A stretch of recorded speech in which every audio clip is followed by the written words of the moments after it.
A Avante que ela tem uma consultoria que ela entrega para o cliente dela, que a gente ajuda ela a fazer o PAT, que é o Plano Anual de Treinamentos. Como que funciona? Assim, a gente senta com o cliente e a gente, primeiro, existem treinamentos, cronogramas, por exemplo, janeiro branco, setembro amarelo, outubro rosa, novembro azul.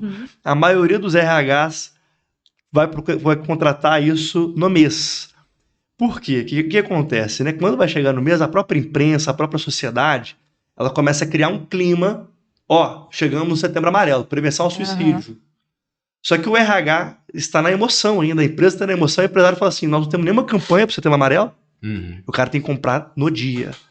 Então, o que nós fazemos? A gente classifica qual que é a relevância durante o ano de cada temática. Então, no ano inteiro, a gente consegue já preparar o RH. Se esse assunto aqui é menos relevante, a gente já tem um e-book preparado. Se ele é muito relevante, a gente vai trazer uma palestra presencial. Se ele tem uma relevância média, nós vamos fazer um evento online com toda a equipe. Então, a gente consegue fazer uma programação de capacitação e de conscientização interna com a equipe nessa programação anual. Um outro ponto do PAT é o seguinte, as empresas se programam para capacitar a liderança uma vez por ano, 2 vezes por ano, com assuntos aleatórios que serão definidos em algum momento. Então, a Avante que entende o seguinte, é necessário capacitar esse líder ao longo do ano. Então, nós vamos fazer um programa de capacitação bimestral. Mesmo que seja, eu vou fazer um workshop no primeiro dia, dentro de 2 meses eu vou mandar uma reunião online com o mesmo palestrante, que já existe uma sinergia com a equipe anterior, vai reduzir o custo do meu cliente, o palestrante já está inteirado naquele ecossistema, já existe um tema que está sendo tratado.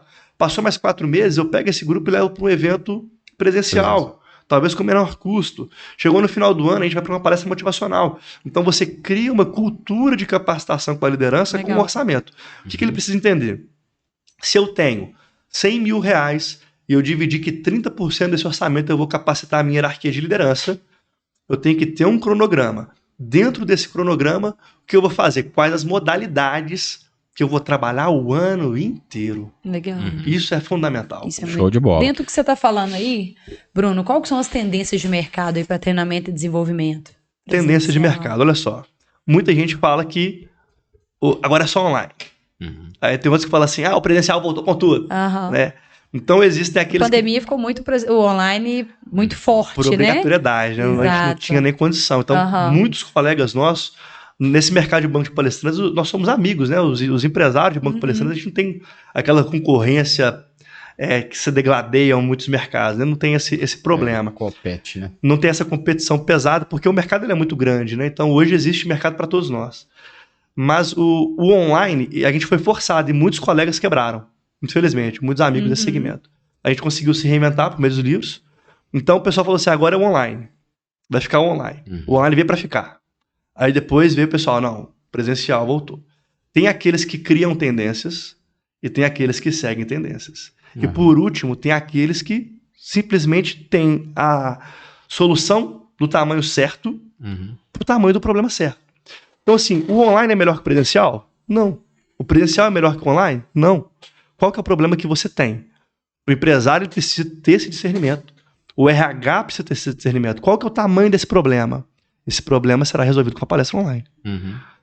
Agora, o online, ele vai ser home office ou ele vai ser online na empresa? E, gente, isso muda tudo.